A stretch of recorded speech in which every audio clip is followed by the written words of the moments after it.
What's up guys, it's me Jeremy. Playing from behind is tough, and a lot of the time it can be nearly impossible to come back, but there are some cards that help you do that better than any others. To give a brief explanation to some of you who might not be familiar with the term, swing cards are cards that can get you back into the game when you're very far behind. As such, they swing the tide of the game, from your opponent being more likely to win, to you being more likely to win, or vice versa, thus creating a swing. For the purpose of this video, we wanted to focus on single individual cards only, and so board wipe combos like Pyromancer Equality just didn't make the cut.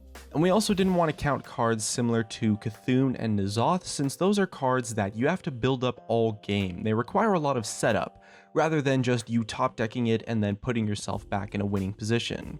But we'll touch on those a little bit later in the video. Now without further ado, let's get into 10 awesome cards that will help you turn around the game completely, whether you're playing Wild, Standard, Arena, or even Tavern Brawl.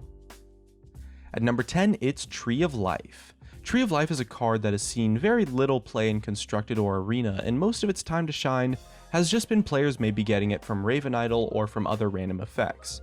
That being said though, healing yourself and all of your minions to full HP is an insanely powerful effect and can lead to some crazy comebacks.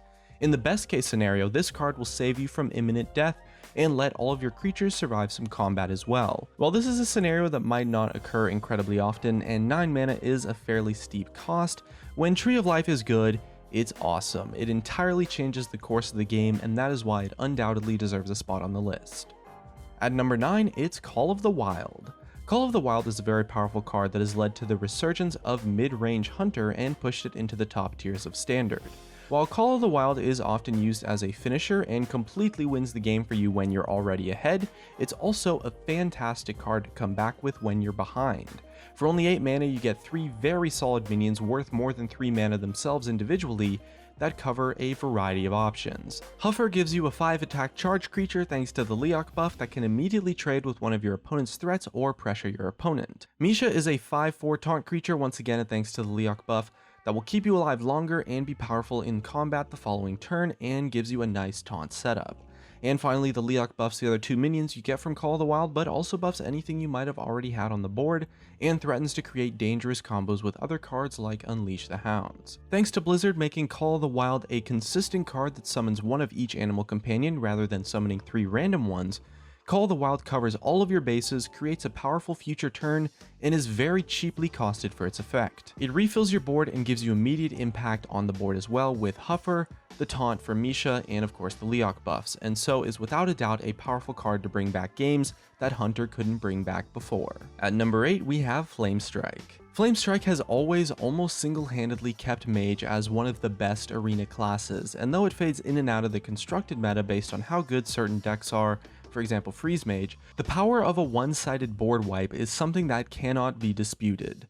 The problem many players have with other board wipes is that they take an entire turn and then their opponent just replays more threats. With your opponent now having a full board once again and you having taken your entire last turn to cast a spell to clear the board instead of playing minions, you often find yourself in pretty much the same place you started with. Fortunately, Flamestrike often solves that problem by just hitting your opponent's minions only.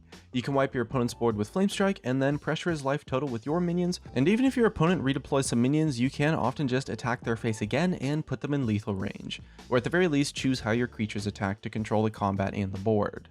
Despite being somewhat expensive, Flamestrike destroys your opponent's board only while letting you keep yours, and thus its comeback potential is limitless. And due to the cost of 7 mana, you can oftentimes still play a creature yourself on the same turn too. At number 7, we have Light Bomb. Light Bomb is an insanely powerful board wipe that allowed Priest to have a dominant constructed performance before it eventually rotated out of Standard. Still the best board clear that Priests have access to in non-standard game modes, Light Bomb can clear the board completely and still leave you with enough mana to develop a threat of your own. The only problem with Light Bomb is that some creatures may have more toughness than power, thus surviving it, but it shouldn't be too hard to still clear those creatures with the variety of additional area of effect spells that Priests have access to. Additionally, this can also sometimes be as a benefit, as it will let some of your minions perhaps live, as typical Priest minions often survive through it and then can be healed for additional benefits like perhaps drawing cards. Despite some of its flaws, the power and versatility the card possesses cement it having the number 7 slot on this list. At number 6, it's Varian Rin. Varian Rin is quite similar to Call of the Wild on this list, but just a little bit of an order of magnitude more powerful. Varian hasn't seen that much play until very recently, but it is now one of the most powerful cards in Tempo Warrior, which is actually one of the best decks in Standard right now. In the best case scenario, Varian will flood your board with powerful minions with immediate effects like Grom and Ragnaros, thus making almost any losing position a winning one. Even in some of the worst case scenarios, Varian provides a 7/7 on the board to stall for time while you wait until your next turn to cast some of the spells he drew and begin to turn around the game. Despite some of the randomness and inconsistencies of this card, Varian is often one of Warrior's best hopes for coming back from lost games, and so this list would be incomplete without him. At number 5, it's Brawl. The reason we say that Varian Rin is one of the Warrior's best comeback mechanics and not the actual best is of course because of the existence of Brawl. Brawl has been a staple in Control Warrior since the start of the game, and for great reason. In the worst case scenario, Brawl will shave your opponent's board down to just one minion, which is easily dealt with using a weapon or a removal spell like Shield Slam or Execute, which of course you still have the mana to play since Brawl is only 5 mana. If you get lucky, Brawl will instead leave your minion alive, and in those cases, it becomes a totally one-sided board wipe for only 5 mana. Only costing 5 mana is huge for the card, and it allows Warrior to develop a sizable threat in addition to casting Brawl later in the game. Despite some of its drawbacks and RNG elements, Brawl is probably the card Warriors most often want to top deck in a losing situation and can just turn around games completely. There's a reason that aggro players dread a Control Warrior's turn 5, and that same reason is why Brawl clocks in highly on this list. At number 4, it's Twisting Nether. Twisting Nether is one of the most powerful effects to clear the board in the game, and begun to see play as soon as there was a deck well suited for it, which was Reno Lock. Earlier we touched a little bit on some issues with expensive symmetrical board wipes, like not being able to develop any threats, but despite these, Twisting Nether still remains as an incredibly powerful swing card. While Brawl, Light Bomb, and Flamestrike all give you the opportunity to develop your own threats, they all share a distinct and important problem. If you get unlucky, or if your opponent's creatures are tough enough, those board wipes can sometimes be ineffective and not actually clear the board at all. Twisting Nether, on the other hand, will consistently clear the board and has no randomness aspect. Yes, your opponent can then redevelop threats, but there are some scenarios where Twisting Nether will be your only way, the only card in the game that actually clears the board completely, and so of course it deserves a high spot on the list. At number 3, it's Reno Jackson. There's a reason that decks play Reno are named after the card itself, and that's just because of its incredible power. Reno's like a cheaper Tree of Life that also comes with a 4/6 creature stapled onto it. Yes, this does require some deck building restrictions, but those are oftentimes nothing compared to being able to heal back to full HP when you're just about to lose. Having Reno in your deck effectively means that your opponent has to kill you twice to win when you play it, and the whole point of playing a Reno deck is to come back from behind when your opponent's about to kill you. Reno Jackson is one of the king of the comeback cards, and if it weren't for two of the more insane cards, it could easily have been at the top of our list.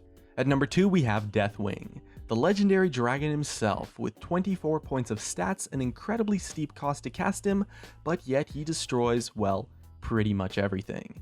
Deathwing by himself solves the problem of clearing the board and still develops your own threats all on the same turn. Deathwing blows up the board and gives you a 12/12 all-in-one card, and that is just awesome.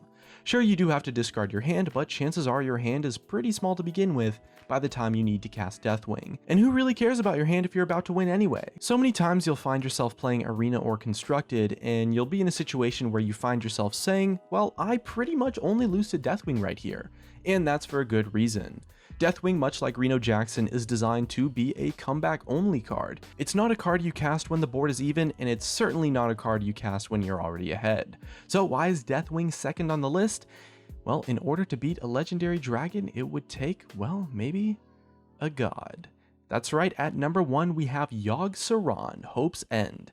Yep, you guessed it, the strongest swing card of all is the old god himself, Yoggsaron. Now, some people might be wondering why Yoggsaron is included and not Cthulhu or N'Zoth. Well, the reason for that is that your entire deck needs to be built around Cthulhu or N'Zoth to play them, versus Yogg is still a great card with just even a few spell casts, and not playing spells in your deck is generally not something you want to do. The reason Yogg is the god of comebacks is because virtually anything can happen. He can cast Tree of Life, Twisting Nether, or just flat out kill your opponent, or all three. While there is definitely an insane amount of RNG when it comes to Yoggsaron, and the card will never ever be consistent, it can get you out of scenarios that literally no other card in the entire game could. And that's why it's the best swing card in all of Hearthstone. So what are your favorite swing cards? Maybe we missed a few, or maybe you disagree with our list. Let us know in the comments below, and looks like that's going to be it from me. If you enjoyed the video, drop a like, subscribe if you want. Thanks for watching, and I'll see you guys next time.